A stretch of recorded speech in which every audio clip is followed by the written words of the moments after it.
Welcome to the Blood Red podcast with me, Kai Delaney, and Theo Squires. This is the post-match edition, and Liverpool are out of the UEFA Champions League. There'll be no treble for Arne Slot in his first season at Anfield, following a penalty shootout exit to PSG.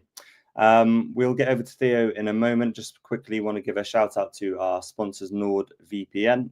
Be sure to check out the description in the description box for an exclusive offer to check out Nord. So Theo, I'm going to come over to you. Obviously Liverpool are out. As I said, there'll be no treble this season. I think Liverpool are going to have to settle for what looks like a league and cup final on Sunday. Obviously we'll come on to that, but what are your thoughts from Anfield? It's a pretty deflating one for Liverpool.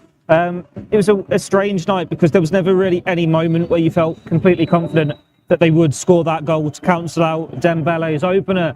They had half chances here and there, but it wasn't quite working for them. Like, they started really well. Mohamed Salah had a couple of really good chances, but then that was as clear cut as it gets.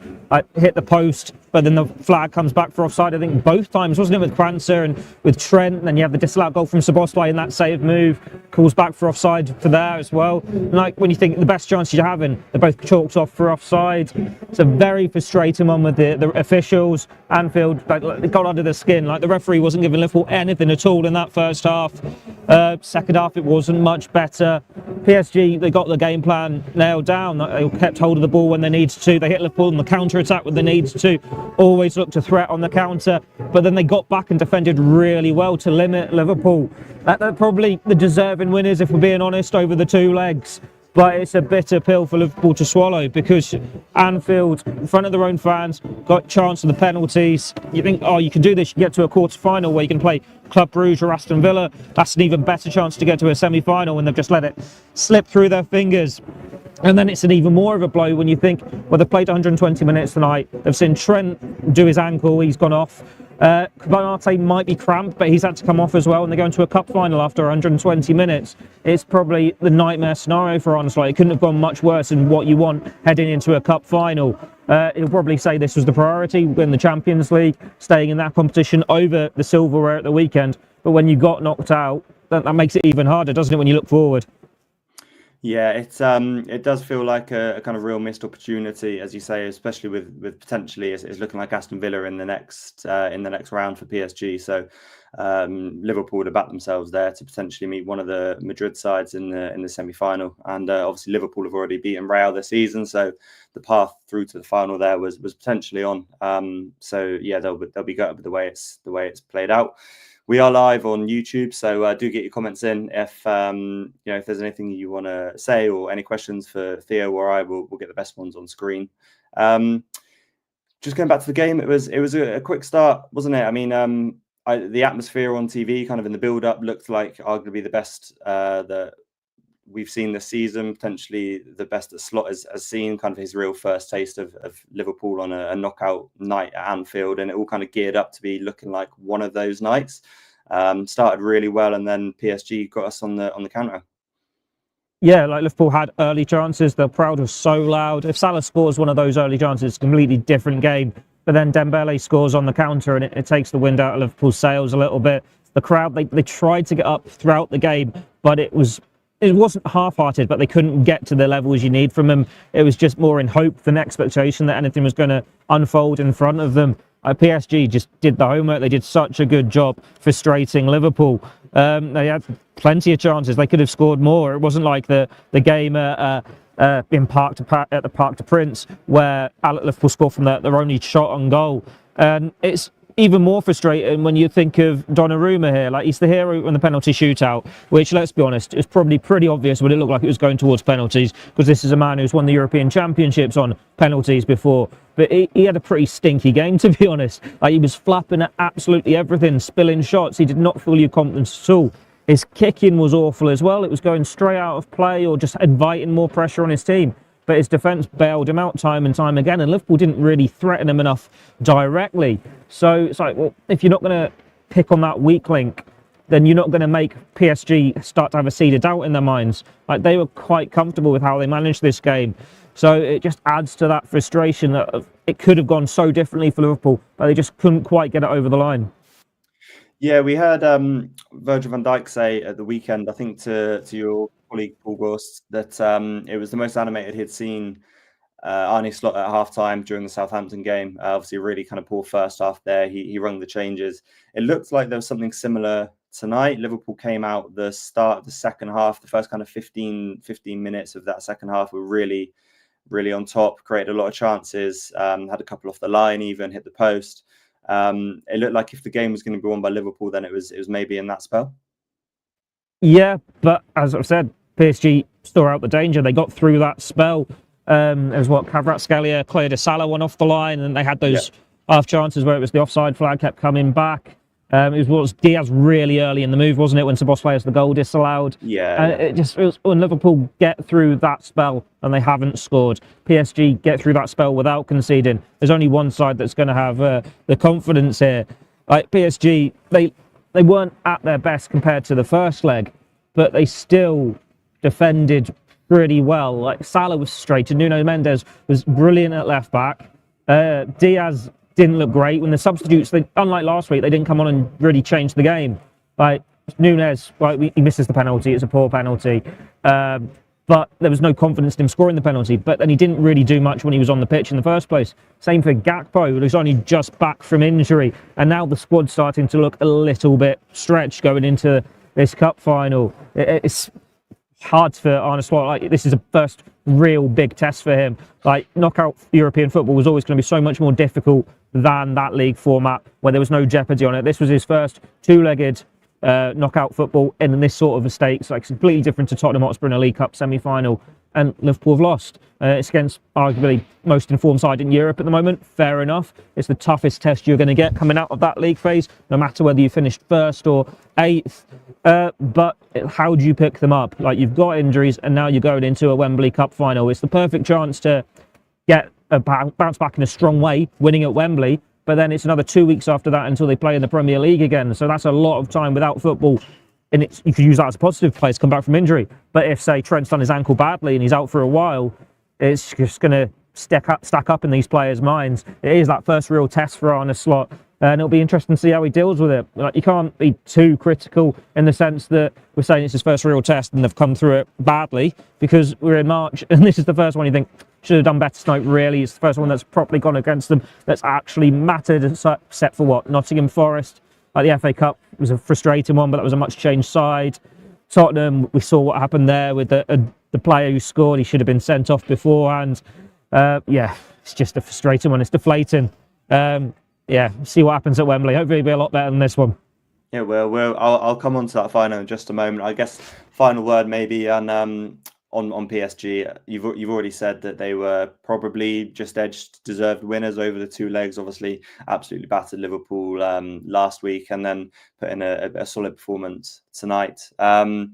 Obviously came down to penalty shootout in the end, but I've seen a few tweets from people in the ground tonight saying that this is a PSG side that's kind of far away from the side that Liverpool beat a few years ago, the likes of Cavani, Mbappe, Neymar. They haven't got the stars anymore, but they look much more of a kind of cohesive team, dangerous going forward. Just kind of beaten by the better side. And do you think this is maybe we could be going out to the winners tonight? Potentially. This side is so good. It's full of so many talented young stars. And then Luis Enrique, they've got a manager who's won the Champions League before. As Arne Slot gave him so much praise in the pre-match press conferences. He's built such a talented side that is only going to get better and better and better. I think there is an element of they've surprised Liverpool a little bit. They've certainly surprised me and supporters, because we've seen PSG earlier in the Champions League where they lost to like Arsenal, Atletico Madrid, Bayern Munich. They weren't at their best, but they've got better and better as the season has gone along. Just scraped through, of course. Only just scraped through on the final day. Yeah, exactly. They had to go into the playoffs. It was that last scrape through. But when you had this format, it wasn't going to be a case of you finish first, you shoo-ins to win the tournament. It was always going to be like, Real Madrid could come through the playoffs and go on to win the thing. PSG could do the exact same thing. Like, this is the first time you look at them and go, okay, they've got a real chance here. This is a team rather than individuals. But I will say it's not a very likeable team at the same time. Like, they were frustrating to watch. Like, we've seen all the murmurs from them in the days building up to this game and last week, where the arrogance, the overconfidence, and fair enough, it's paid off. But we also saw them saying Liverpool weren't up to much. They were time wasting all this. They were time wasting horribly tonight.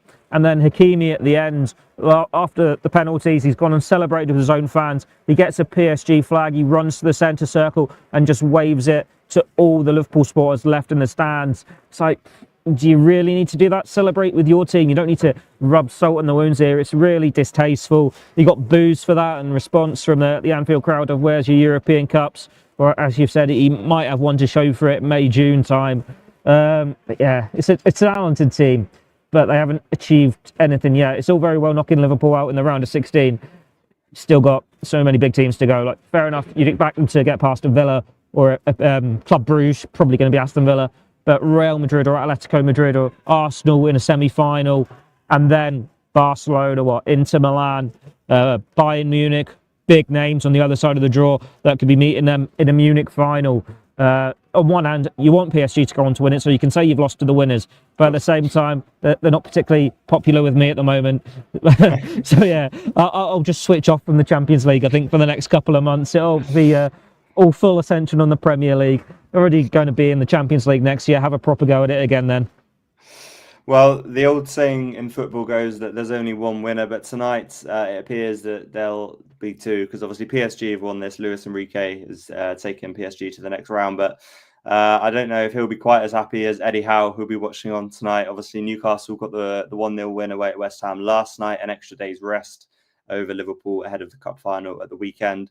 I mean, if Eddie Howe had written a script as to how he'd want this game to go, I'm pretty sure he'd have said, I want Liverpool to lose on penalties after a grueling 120 minutes with a couple of first-team players coming off injured. Yeah, exactly that. This has gone perfectly for Newcastle and for Eddie Howe. And it's sod's law when you think how everything's gone for Newcastle in the last couple of weeks. So say, Sven Botman getting injured, Isak flirting with injury a little bit, Anthony Gordon getting suspended, Lewis Hall being out for the season. Was it Tonali who came off last night? I think they had another injury scare there as well, potentially. So that was some big players for Newcastle United. But then they go and put it back together with a win last night. And as you've said, 120 grueling minutes, a deflating, demoralising defeat to Paris Saint-Germain when you feel like it could have been so much more. Injuries to Trent and Konate. Conor Bradley's not going to be back because he's not been included in the Northern Ireland squad today. And even if he was, he's not going to be fit enough to start, go through 90 minutes, 120 minutes or whatever. So you can't play Jarell Quansah in two positions. So is Jarell Quansah at right back and Endo's at centre back, or do they have to turn into the academy? Granted, Konate, it could just be cramp. Hopefully Arne Slot will be able to clear that up in his post-match press conference. But Trent looked a bad one. He flies in on Kvaratskhelia, misses him completely, but then just goes over on his ankle, lands awkwardly. You can see how devastated he was, putting his shirt over his head. Limps really heavily and slowly back to the dugout, but goes straight down the tunnel. Obviously missed the final last year through injury, and it looks like he's going to miss another one here as well. Big blow for him. You feel sorry for him. And it could be, let's say it, face it, it could be his last chance to play at Wembley for Liverpool, and that's just been stolen away from him, depending on what happens with that contract. It is a massive opportunity for Jarell Quansah. Obviously who did look lively when he came on. His first action was down the right, ball into the box, won a corner, obviously won the header from a corner and then hit the post as well. Yeah, he could have scored on another night, put in a couple of decent crosses, and he does look lively. He looked a lot more comfortable coming on at right back, and he has in the last couple of games than he had, say, when they last played, well, not when they last played Newcastle, but when they played Newcastle at St James's Park, where he was torn apart by Anthony Gordon. So hopefully he'll be a bit more confident if he is given the nod there. He should be if Trent's not there, because there's no one else. But then it's what happens with Konate, because if Konate is out, you're going to have to put Endo in the back for his first start in a first choice game under Arne Slot, which is quite remarkable, really. But then Liverpool had these stories last year in the cup final when so many kids stepped up, and it could be the case again. It could be Quansah stepping up, it could be Endo stepping up. All right, fingers crossed Konate's okay, but I'll be shocked if Trent is past fit for this final. I'll be shocked if Trent's on the bench. It looked really bad for him. Hopefully it's on where it's only a few weeks and we'll see him again next month. But if it's worst case scenario, ligaments or whatever, it could be a season. I was going to say that, I mean, given the contract situation, it could end up being potentially his last game in a Liverpool shirt, which would be mad. But to come to think of it, if that's the way his Liverpool career would end. But that's a conversation for another time, I think. Anyway, we don't need to get into we'll save that for Friday's Yeah, exactly. A little bit of a trivia for you. There's only 2 Englishmen ever to miss a penalty in a UEFA Champions League knockout game. One was Curtis Jones tonight. Do you know the other one? For Liverpool or just ever? Yeah, just in general. God, you put me on the spot there. Go on. John Terry, famously, of course. Who? John Terry. Oh, John Terry. Yeah. Yeah, you cut out a little bit there. Yeah. I should have got that one. So yeah, I mean, anything to say? You made my day worse, Kai. Thanks for that. Anything to say about the penalties? Obviously, Nunes, and Jones were the ones that missed. I don't think particularly poor penalties. A good save off Jones. Nunes was maybe goes the right way. He was always going to save it, but we did have McAllister off the pitch, Szoboszlai off the pitch. So I guess you were kind of left with after Salah. Then you were looking at who wants one really. Let's just say when Nunes stepped up to take your second penalty, there were, I think it was the second one, there were a fair few groans around me. Like he's not been at his best this season, and we've seen him take some pretty poor penalties in the past. And he's just one of those hot and cold players. When it's going for him, everything goes for him. But when was the last time absolutely everything was going for him? I remember Chelsea last year where he hits the post with the penalty, and he missed so many chances in that one. He hit the woodwork so many times. Yeah, I think he set a record that day, didn't he? Yeah, and I remember one against RB Leipzig in a pre-season friendly where it's the worst penalty you're going to see, but he somehow squirms it under the goalkeeper. I know he's supposed to have a really good penalty record, and we haven't seen it at Liverpool. He's a good player, but he's a confidence player. I don't think he was particularly at it today. Like, he had a poor first half at the weekend against Southampton, came back in the second half, got the goal, won the penalty. But I didn't have confidence he was going to score that penalty. It is an all right save. Donnarumma goes the right way, but it's a good height for the goalkeeper. Like, you compare it to what we've seen from Mohamed Salah at the weekend and again today. No keeper in the world is saving Mohamed Salah's last 2, 3, 4, whatever penalties. Like, it was only last year before when people were going, Mohamed Salah shouldn't be Liverpool's penalty taker anymore. You've got Alexis McAllister there, but he has taken it up a level this year, and his penalties have been sublime. Whereas with Nunes, yeah, it wasn't easy for the keeper, but it was made easier for the goalkeeper. And Curtis Jones, he scored one, didn't he, against Arsenal back in that crazy 5-5 draw? Was that in 1920 in the League Cup? Yeah, I said actually I was watching that with my wife, and as he stepped up, I said I was sat just behind the goal in front of the Kop in the Carabao Cup 2019-20 when a lot of the kids were playing. Yeah. I think it was the winning penalty, and I think it was the winning one. Did he get one against Everton? Perhaps same season or season not after. Sure. I'm not sure. Anyway, yeah, but as he stepped up, I was more confident for Jones anyway. But I think you got Donnarumma as a big keeper, and got down well, got down low. He's got a really good record he's got a really good record when it comes to saving penalties, does Donnarumma, and he's done it at high pressure situations as before. Like we saw him save from Saka and Sancho, didn't we, in the Euro 2020 final? Of course. Like Curtis Jones's penalty is probably not helped by the run up. Like, you've seen Salah just step up and absolutely smash it, giving the keeper no chance at all. Whereas Nunes, Jones, they've tried to do this little soft, haven't they, run up, stalled a little bit, and they're not quite connected properly. It's another one that's been made slightly easier for the goalkeeper to save. It's a good height for him. But then maybe that's just my no-nonsense style. I want it absolutely leathered in the top corner, take the keeper's head off. Obviously, not every penalty happens like that. I'm just going through the last few penalty shootouts Liverpool have had to see if he's taken any others since that massive 5-0. I've got something in the back of my head that he might have missed one at some point as well, but I might be wrong. Is that the first time Liverpool have lost a shootout for a while? We've obviously had a couple of wins against Chelsea at Wembley. Kevin Kelleher obviously scoring. First one they've lost since Harry Wilson in the League Cup in October 2020. They lost 2 in a row to Arsenal because they lost the Community Shield on penalties that year as well. So they've won the last 4. Darwin Núñez actually scored in the last one all the way back in November 2022 against Derby County. Harvey Elliott scored in that one as well, so maybe Harvey Elliott should have been higher up the pecking order. Yeah, I was going to say Harvey Elliott scored at Wembley as well, didn't he? Yeah, against Chelsea.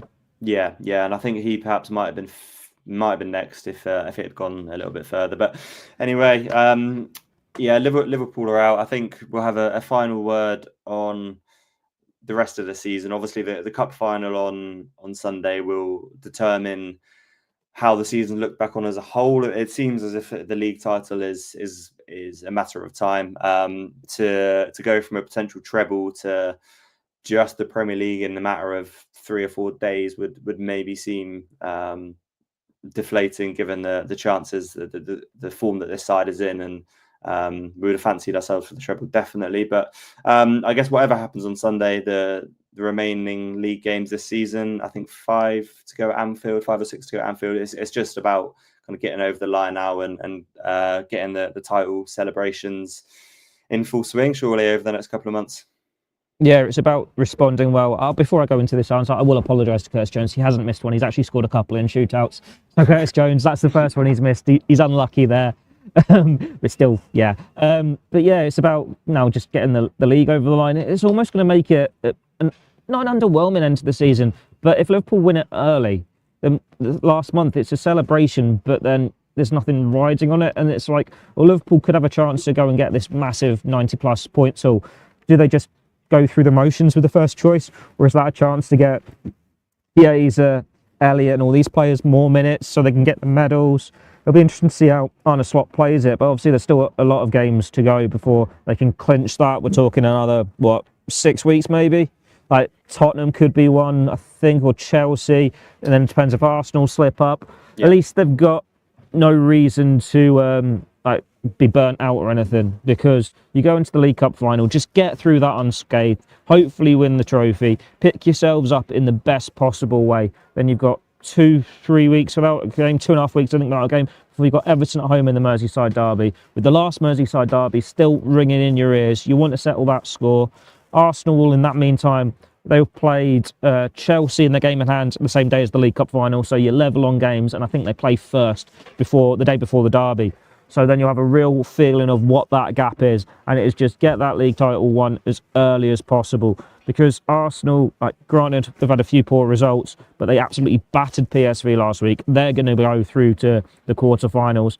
They've got to have their attention on the Champions League. But then if you give them any hint of a slip-up, granted it needs to be a hell of a slip-up, they could be on hand to take it. Because we've seen Martinelli come back. Saka's going to be back in a couple of weeks. It's not over the line yet. But yeah, this is why this squad is like that challenge for them, because a number of them have won big things before. They've got strong mentality, but this is that first real setback, real devastating setback this season. So it's how do you respond from this? You'd like to think they've got the confidence and the ability and the mentality to do it. Certainly players like Mohamed Salah do, Virgil van Dijk does, but then it's the players on the fringes, the question marks about, who Arne Slot maybe doesn't trust as much, doesn't turn to as much. They're fighting for their Liverpool futures in these couple of months now. So that's another narrative, and that's one less thing for them to play in, because he's not going to have to rotate as much, because they're not going to be the midweek games. But hopefully we get a nice couple of months of just celebration party mode for Liverpool supporters. We're at the point in the season in the pandemic year where fans were taken away from the grounds. Liverpool played the exact same number of games now. So it is just a case of enjoy the ride, and hopefully it will be done pretty quickly. We'll see. We will see indeed. I think if you'd have offered Arne Slot and most Liverpool fans that they'll be 15 points clear in March and headed into a Carabao Cup final, they'd have absolutely snapped your hand off. So disappointment tonight, but it's all about how Liverpool bounce back on Sunday, and then, as you say, just about getting over the line with the Premier League and enjoying the rest of the season. Theo, thanks for joining us. I will let you get off. I think Arne Slot's going to be holding his post-match press conference very soon. Hopefully he might be able to shed some more light on the injuries to Trent Alexander-Arnold and Ibrahima Konate. There will be a full Blood Red podcast on Friday, looking ahead to the cup final. So make sure to join Theo and the regulars there. Until next time, it's been a pleasure for me to be back for my first podcast in 3 years. So very thanks to Theo for joining me. And until next time. Thanks for being back. Hopefully it'll be in happier circumstances next time. I was going to say, my last one was the Champions League defeat in Paris, and I've come back to another Champions League defeat against. Oh, you're the Paris. bad luck chum, mate. Yeah, it's maybe me, we won't have you on again until next season. Yeah, or maybe I'll 3 years from now. Yeah, another 3 years, either in Paris or against Paris. So no, good to be back. But yeah, thanks Theo for joining, and yeah, until next time, bye for now.